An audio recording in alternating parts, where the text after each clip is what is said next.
Hi children, welcome to Equal Learning. This is the third video for the chapter 7 of grade 7. So if you haven't watched my previous videos, I have done separate videos for each of these chapters in grade 7. And for grade 7, chapter 7, I have done two more videos in addition to this one. So this is the third part of chapter 7. So in this chapter, in this part, we are talking about how we are going to use internet safely and ethically. So first part is about safety, right? So when you're using the internet, we have to be using it a bit carefully and safely, right?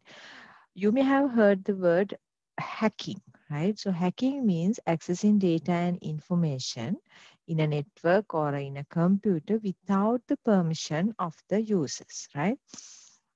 So to prevent hacking or to protect from hacking, you can do different kind of activities as they have mentioned. So basically, you can safeguard your accounts, maybe your Gmail account, maybe your Facebook account, even for the machine logging, you can use usernames and passwords to protect it, right? And always try to use very strong passwords when you're using usernames and passwords. So similar to that, even you can protect your files, folders, programs with passwords as well. And it's a good practice to encrypt your hard disk. Normally in the professional environments, most of the time, your hard disks will be encrypted. Always try to keep backups of your data and information. No need to be done it daily, but based on the importance of your data, you can decide the frequency of taking backups, right? It can be hourly, it can be weekly, it can be monthly. So it depends on how important your data is, right? And always try to update your softwares, OS, antivirus softwares, those things, because then it will ensure these applications are updated and they will protect your computer or the laptops, the other data in a more efficient manner. So we have learned about virus, right? Virus is a malware software, right? So definitely if your computer gets some viruses and all, like the human body with the virus, the computer also will not work as expected way, right? So for example, it will quickly shut down, data will be erased, right? It will be very slow. So there can be a lot of problems when the computer is having a virus, right? So definitely the efficiency of the computer will reduce and it will damage or it will destroy your data or maybe sometimes your hardware as well, right? So what are the actions you can take to prevent from these virus attacks? First thing is that you have to install a good antivirus software. So it should be a reputed or it should be something which is recognized by people. So this antivirus will definitely protect your computer, but you have to regularly update it. So if you are using internet, always make sure you go for safe websites, right? Don't try to go for blacklisted websites which are like showing in your antivirus software, and don't click all these kind of pop-ups, advertisements, links, and all these things if you don't know those things, right? Especially even when you get an email, right? You may get a lot of emails, promotions, click this link, that link, click this advertisement, like this. So many things, but don't do those things if you really don't understand what's going on, right? If they ask you have won this much of a gift, please click here. So think like with your knowledge, can you win a gift like this, right? Have you actually participated for a competition? No. So without participating for a competition, how can you won sometimes a huge money, maybe a mobile phone. So those are all false um, things, right? So don't just go and click these things, because then definitely it will uh, will not give you the expected price or the gift for you, right? It will have hidden agendas in them. So always refrain from opening with suspected emails, attachments. Don't click all these pop-up windows and links, advertisements. So always when you're using internet and computer, always make sure you are doing it with some kind of understanding or a knowledge. So software piracy. Software piracy means like actually sometimes you copy, delete, duplicate, sell softwares without real legal permission, right? You cannot, for example, proprietary softwares, you cannot just use without paying the license. In Sri Lanka, we are most of the people are doing, right? This is not actually accepted practice, right? So always obtaining pirate copies of software which you don't have real legal authorization or the legal permission is actually not a good practice, right? So always you have to make sure that you are getting protected from software piracy, because software piracy is illegal. You cannot use, you cannot copy, you cannot duplicate, download, or sell softwares without legal permission. So if you are going to do it, then it's illegal. So always try to make sure that you are protecting yourself from software piracy, right? So when you are installing a software, when you are purchasing, even when you're using the trial versions, always make sure you understand what is this software, right? Always study the license agreement, right? And when you are buying a software, maybe Windows OS, right? Always purchase is from a trusted company. Sometimes you will pay the real price, but you are not getting the real original product, right? So if you're downloading a software, always try to use the particular website, right? Sometimes your friend will give some software to install in his pen or a hard disk or something like that. Don't just blindly install it, right? Most of these now, if it's open source software, no worries, you can go to the particular website and download it and use it, right? So when you're purchasing, when you're downloading, when you're installing a software, always try to get some kind of a help from a knowledgeable person, or you yourself also. You can do these things, but with some knowledge, right? Study, at least watch some videos, some tutorials, and get some understanding. Then you won't be doing this blindly. So that is the safety part, and ethical part is also very important, right? So cyberbullying, bullying you may have heard, right?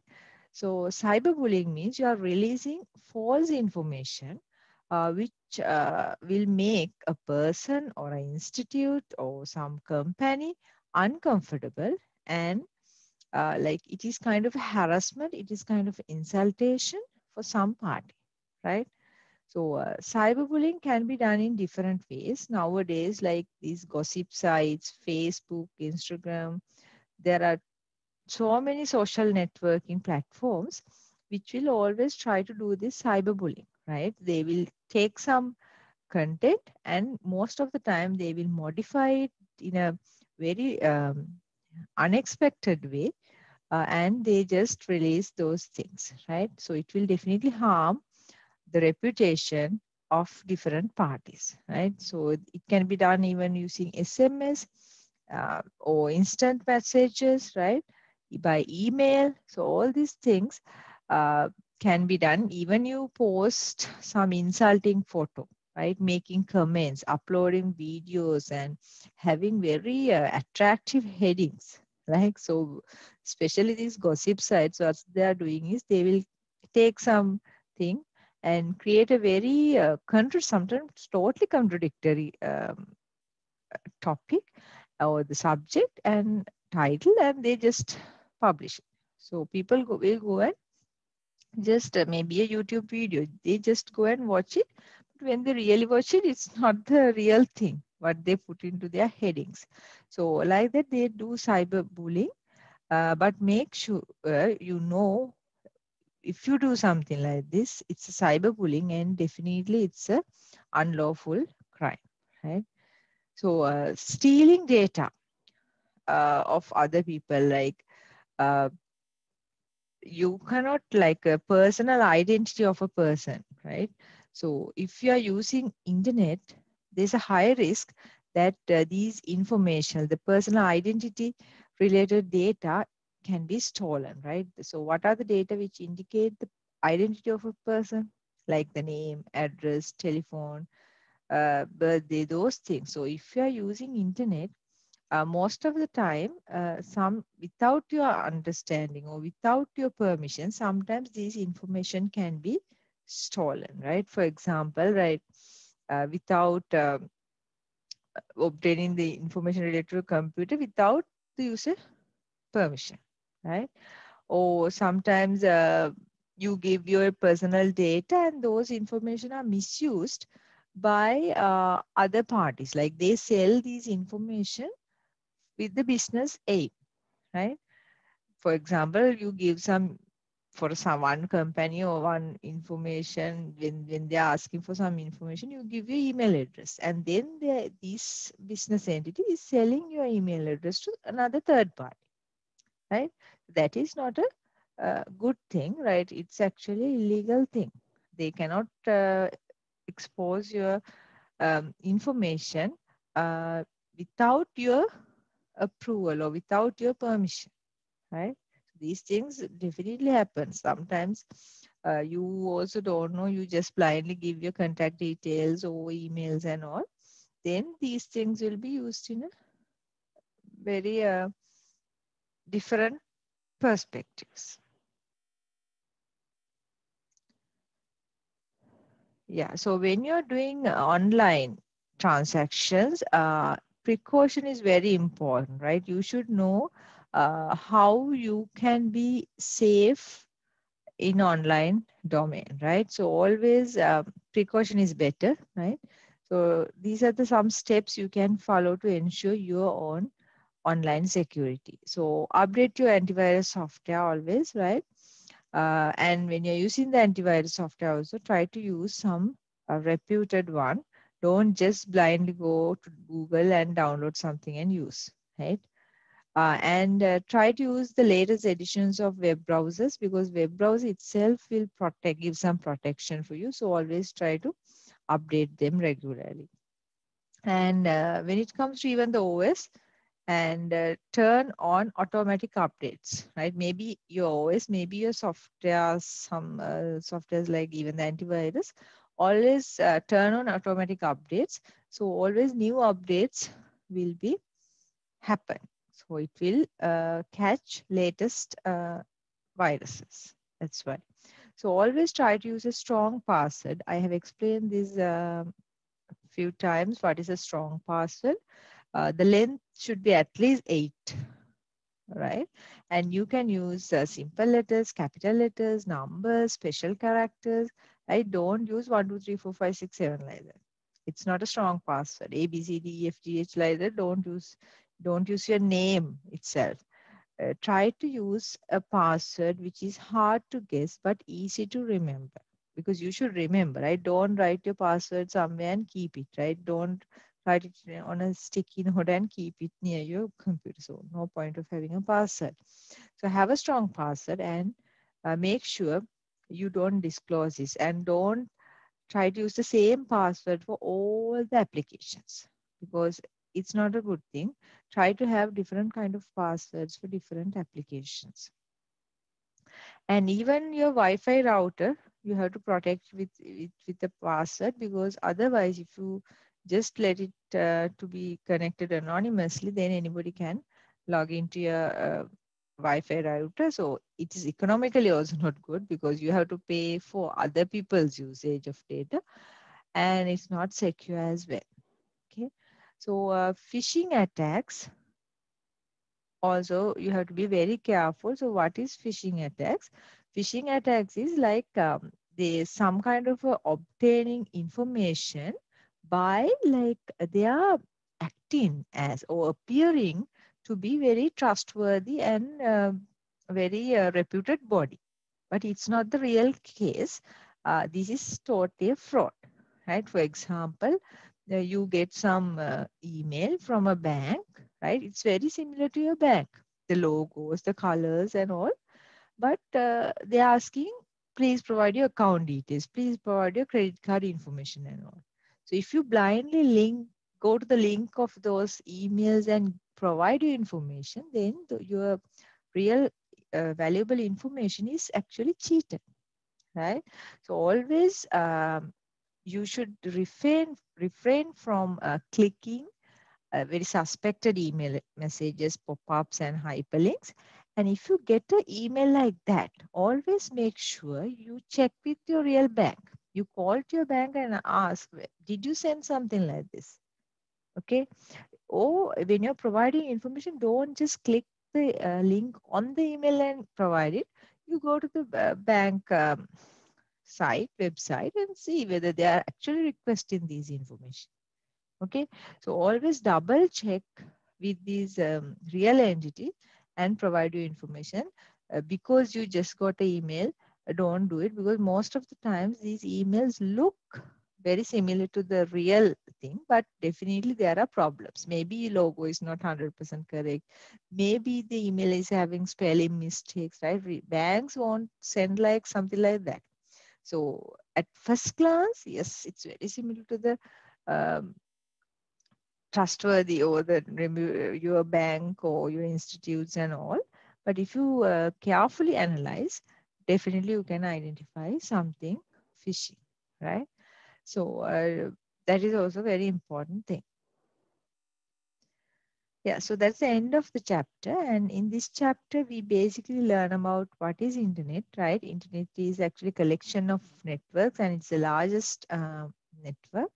So by connecting to internet, right, we can get a lot of benefits, right? We can access a lot of resources, we can expand our knowledge, we can get a lot of information, right?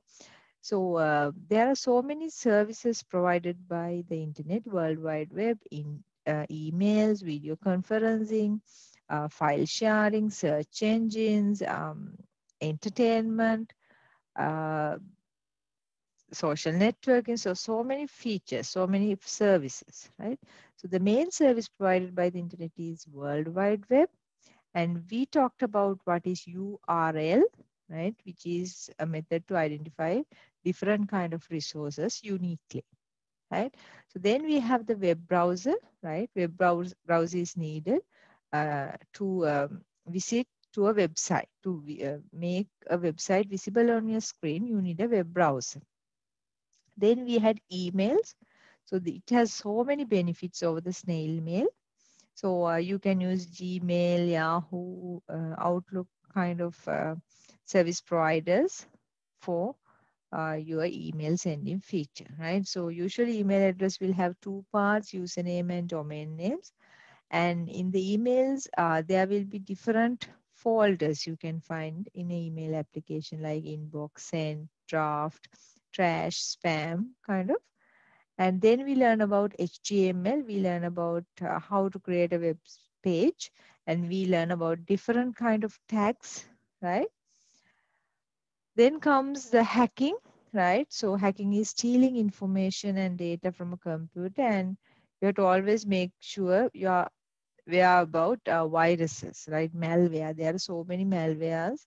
Virus is one of them, but in addition to that, there are so many things. So always you have to make sure uh, your computer is protected from it, right? So mainly remember, viruses can enter to your network or the computer using internet, or using hardware disks or USB drives, CD drives. From those things, these viruses can enter to your system. So software piracy is obtaining unlawful copies of software which you don't get the real authorized authorization.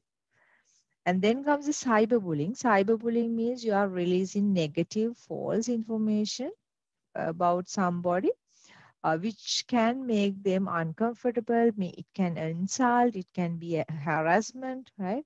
This can be done using different ways: social media, forums, computer games, digital tools. So there can be so many ways this cyberbullying can be done, right? And phishing attacks also a very important thing, because it is obtaining information on bank accounts, right? Using some kind of a email sending, right? Especially. So these emails, like senders, it seems appear to be very trustworthy party. It like pretend to be a very trustworthy party, but actually what they're doing is they're stealing the valuable information by cheating the users. Yeah, that's the end of the chapter 7, and this will finish all the chapters in the grade 7. So grade 7 textbook is finished by this video. So thank you very much for being with us. So if you haven't still subscribed my channel, please go and subscribe my channel. I will do more videos for grade 7 as well, like the workbook activities and so on. So please be with us. Um, do like and comment. So it's really helpful for me as well. So thank you very much.